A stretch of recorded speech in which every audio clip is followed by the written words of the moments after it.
Well, let's get more on this now. We are joined by Damini Sharma, whose company consults on building safety. Hello, thank you so much for joining us. Hi, good morning. Many people wouldn't have even heard of RAAC until the past week.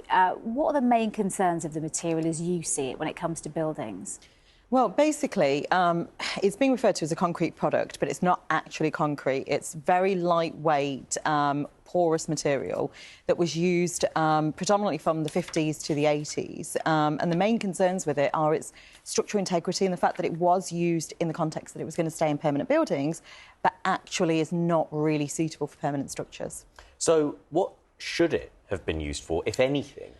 Well, to be fair, they didn't have the information that we have now about the lifespan of RAAC. So in the 50s, when it was being used, they wouldn't have had the same information that we have now. Innovation, right, comes with time and things move on. So effectively, in the 80s, when the first RAAC panels started to fail, was when they started to realise that they had a potentially 30-year lifespan.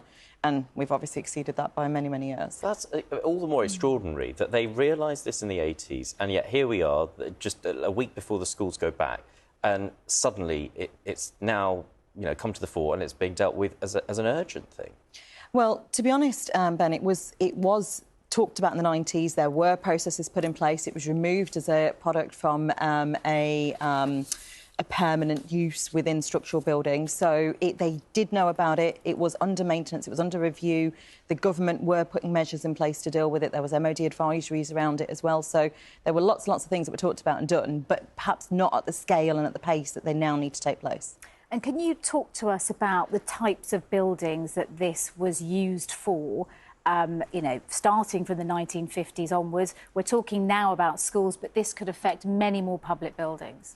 Yeah, so it's buildings such as courthouses, hospitals. We've heard about hospitals that have moved patients to different wards because there's RAAC panels in particular areas. It's other public sector buildings, council offices, the MOD, potentially within their building estate. They've got a lot of buildings that have RAAC panels. It could even potentially be in social housing, but perhaps not to a scale that it is in schools and other public sector buildings. Is it hard to detect? Potentially, because it's covered, right? So you'll have a cover internally for the ceiling, and then you'll have a cover externally potentially as well. So you can only detect it if you actually open it up. And then when we've seen these, some schools, what they've done temporarily is propped up the ceiling to try and reduce the risk. Is it safe to do that? Does that make a difference, or is it better to just not use the space at all? So it swings and roundabouts. Different structural integrity, different buildings will have different structural integrity, and they will have been affected in different ways. So the props are definitely a temporary measure, not a permanent measure.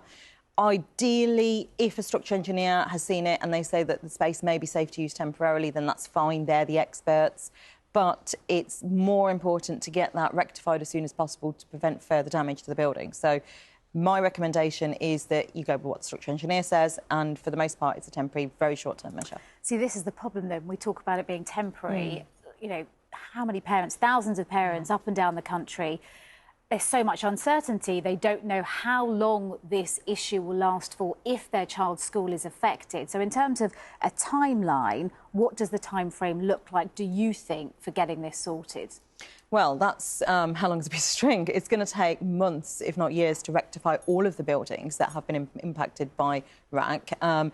But the priority obviously has to put into place a risk and priority order.